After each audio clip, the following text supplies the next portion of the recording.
नमस्कार मो चैनल को आप स्वागत जनाऊँगी। आज मैं गोटे वेजिटेरियन रेसिपी नहीं आसी। रेसिपीटीर नाम है मलाई कोफ्ता। तो चलतु मलाई कोफ्ता रेसिपी शुरू करवा। मुझे पैन को गरम करनी से ऐड करी 2 टेबल स्पून ऑलिव ऑयल। आपण मैंने चाहिए अन्य किसी कुकिंग ऑयल यूज करें। तापर मु किछि बटर नहीं। एबे बटर को मेल्ट करनवा। गोटे टीस्पून जीरा दूची। एबे मु किछि खड़ा मसला दूची। एथिरे अछि गोटे स्मॉल साइज रो मीठा काठ, 4टी लवंग, 4टी गोलमरिच एवं 2टी इलायची। एबे याको 20 सेकंड पर्यंत भलो भाबरे फ्राई करनवा। तापरे 2टा प्याज को चॉप करी दउची। याको 1 मिनिट पर्यंत फ्राई करनवा।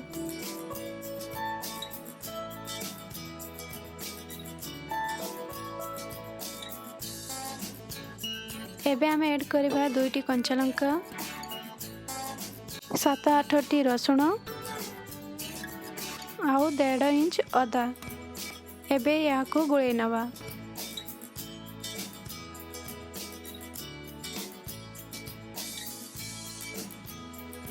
तापर ऐड करबी 2टी चॉप टमाटो।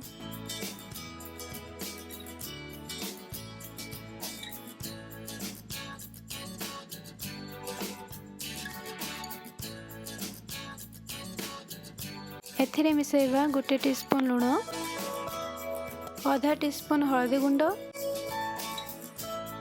आधा टीस्पून जीरा पाउडर, 1 टीस्पून धनिया पाउडर,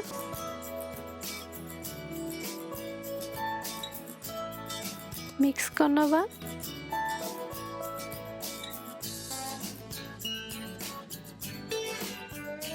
एबे दबा 1 टीस्पून चीनी पाउडर,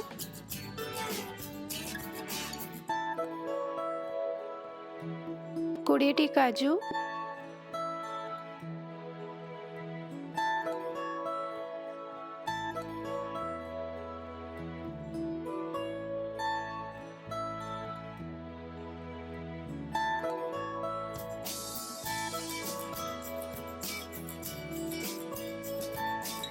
आउ 1 टीस्पून लंका गुंड।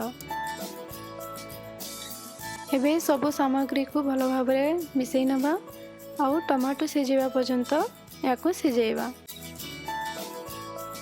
ये सिझी जाइछि। याको ठंडा हेबा पई छाडी दवा। कोफ्ता बनाया पई मु एठी 3टी सिझा आलू नेछि।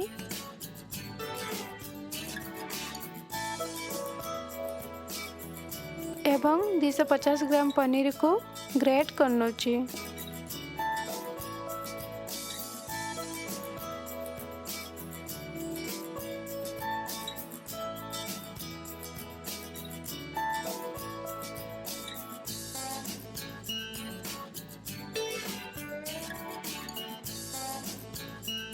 एथिरे मिसेइबा 2टी चॉप कंचा लंका, आधा टीस्पून जीरा पाउडर, आधा टीस्पून धनिया पाउडर, आधा टीस्पून लंका गुंड, आधा टीस्पून लुण आउ 1 टेबल स्पून चॉप धनिया पत्र।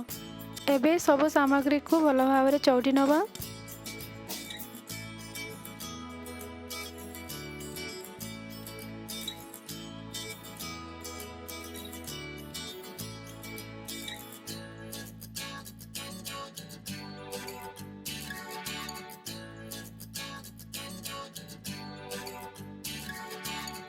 एबे 4 टेबल स्पून कॉर्नफ्लावर मिसेइबा।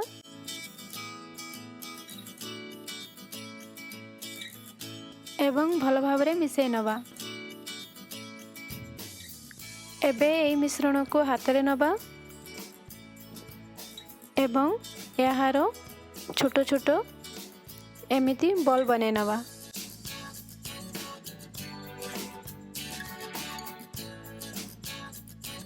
सब मिश्रण बॉल बनी जाइछि।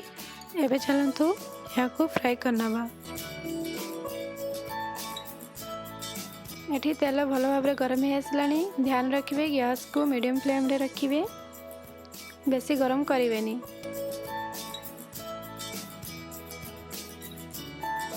कोफ्ता को फ्राए करवा मीडियम फ्लेम रे गोल्डन कलर हवा पर्यंत।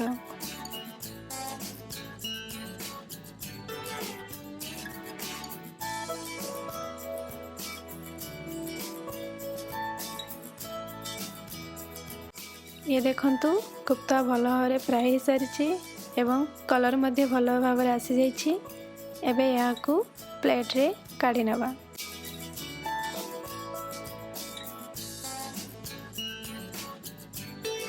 सब कोफ्ता को एमिति फ्राए कर नहीं। एबे चलंतु ग्रेवी बनैबा। देखंतु मिश्रणटी ठंडा हो सारी। एबे यहाँ को ग्राइंडिंग जार रे दे दबा।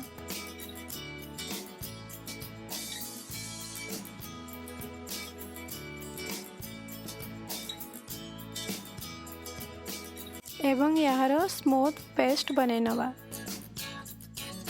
सेम पैन रे किछि बटर ऐड करिवा। तापरे पेस्ट को दे दबा।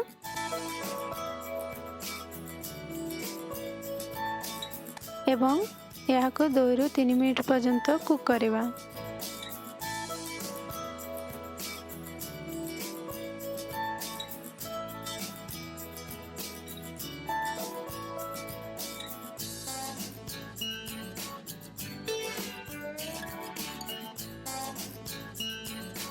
एबे ऐड करिवा 1 टीस्पून गरम मसला आउ किछि कसूरी मेथी।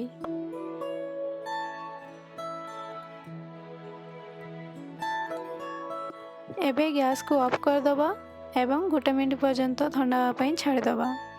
1 मिनट हो सारी। एबे हम ऐड करिवा 250 ml फुल फैट क्षीर। एबे गैस को ऑन कर दबा एवं गैस को लो फ्लेम रे रखिबा। मिश्रण को भल भाव में मिसई नवा। आपण माने चाहिले क्षीर जगह फ्रेश क्रीम भी यूज कर परिबे, बट ध्यान रखिबे फ्रेश क्रीम कम परिमाण रे यूज करिवे।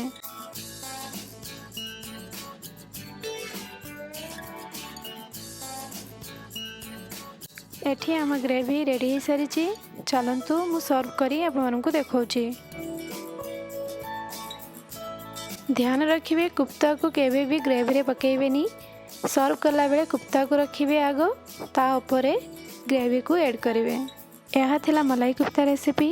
आशा करुच्ची आपण मानकु मोर वीडियो पसंद आसीथिबो। जदि पसंद आसी थाए मो चैनल को सब्सक्राइब करंतु, लाइक करंतु और पाखरे थिबा बेल आइकन को प्रेस करंतु। और आपण मानकर मतामत कोन मते कमेंट सेक्शन में जणांतु। धन्यवाद।